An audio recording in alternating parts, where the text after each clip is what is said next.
సంగారెడ్డి జిల్లా బేరంగూడలో హనుమాన్ జయంతి సందర్భంగా నిర్వహించిన విజయోత్సవ ర్యాలీ అంగరంగ వైభవంగా జరిగింది. 10 ఏళ్లుగా కొనసాగుతున్న ఈ సంప్రదాయం ఈసారి మరింత ఘనంగా నిర్వహించబడింది. బీజేపీ రాష్ట్ర కార్యవర్గ సభ్యులు అద్దెల్లి రవీంద్ర ఆధ్వర్యంలో జరిగిన ఈ కార్యక్రమంలో భక్తులు భారీ సంఖ్యలో పాల్గొని హిందూ ఐక్యతను చాటి చెప్పారు. బేరంగూడ మండే మార్కెట్ నుండి ప్రారంభమైన ఈ శోభాయాత్ర ఎంఆర్ఓ కార్యాలయం వందనాపురి కాలనీ మీదుగా గుట్ట కమాన్ వరకు భక్తి పార్వశ్యంలో సాగింది. జై శ్రీరామ్ జై హనుమాన్ నినాదాలతో ప్రాంతమంతా మారుమోగింది.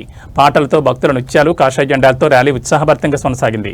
ఈ సందర్భంగా ఆదెల్లి రవీందర్ మాట్లాడుతూ గత 10 ఏళ్లుగా ఈ హనుమాన్ విజయయాత్రను నిర్వహిస్తున్నామని, ప్రతి సంవత్సరం భక్తుల సంఖ్య పెరుగుతుండడం ధర్మం పట్ల ప్రజల్లో ఉన్న అంకిత భావానికి నిదర్శనమని తెలిపారు. ఈ కార్యక్రమానికి ఎలాంటి రాజకీయ సంబంధం లేదని, కేవలం హిందూ సమాజ ఐక్యతను ప్రదర్శించే వేదిక మాత్రమేనని స్పష్టం చేశారు. ఈ కార్యక్రమంలో బీజేపీ సీనియర్ నాయకులు, బేరంగూడ గ్రామ పెద్దలు, స్థానిక నాయకులు, వివిధ కాలనీల అధ్యక్షులు మరియు భారీ సంఖ్యలో భక్తులు పాల్గొన్నారు. హనుమాన్ జయంతి విజయోత్సవం పేరిట గత 10 సంవత్సరాల నుంచి 10 సంవత్సరాలుగా ఈ బీరంగూడ గ్రామంలో ఈ యొక్క హనుమాన్ విజయోత్సవ ర్యాలీ నిర్వహిస్తూ ఉన్నాం. ప్రతి సంవత్సరం కూడా హనుమాన్ దేవాలయంలో ప్రత్యేక పూజ నిర్వహించడమే కాకుండా సాయంత్రం పూట బీరంగూడ మార్కెట్ నుండి మరి ఈ యొక్క ఎంఆర్ఓ ఆఫీస్ నుండి ఈ బండారెడ్డి కాలనీ మీదుగా వందనాపూర్ కాలనీ మీదుగా గుట్టకమ్మ నుండి మరి తిరిగి హనుమాన్ దేవాలయానికి ఈ యొక్క యాత్ర చేరడం.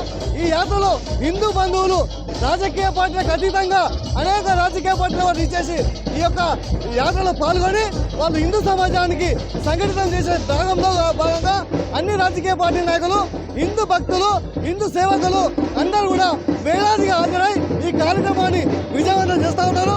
ప్రతి సంవత్సరం కూడా ఈ యొక్క సంఖ్య పెరుగుతూ ఉంది. ఇక్కడ వచ్చి విజయవంతం చేసిన ప్రతి ఒక్కరు కూడా పేరు పేరున ధన్యవాదాలు.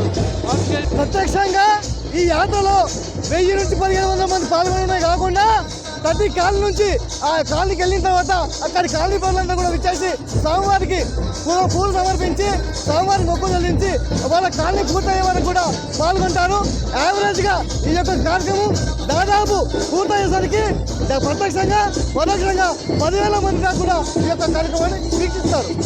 భారతదేశం హిందూ దేశం ప్రపంచ దేశంలో ఉన్న ఏకైక భారతదేశంలో హిందూ దేశంలో ఈ రోజు అనేక రాజకీయ పార్టీలు ఓటు బ్యాంకు రాజకీయాలు చేస్తూ హిందూ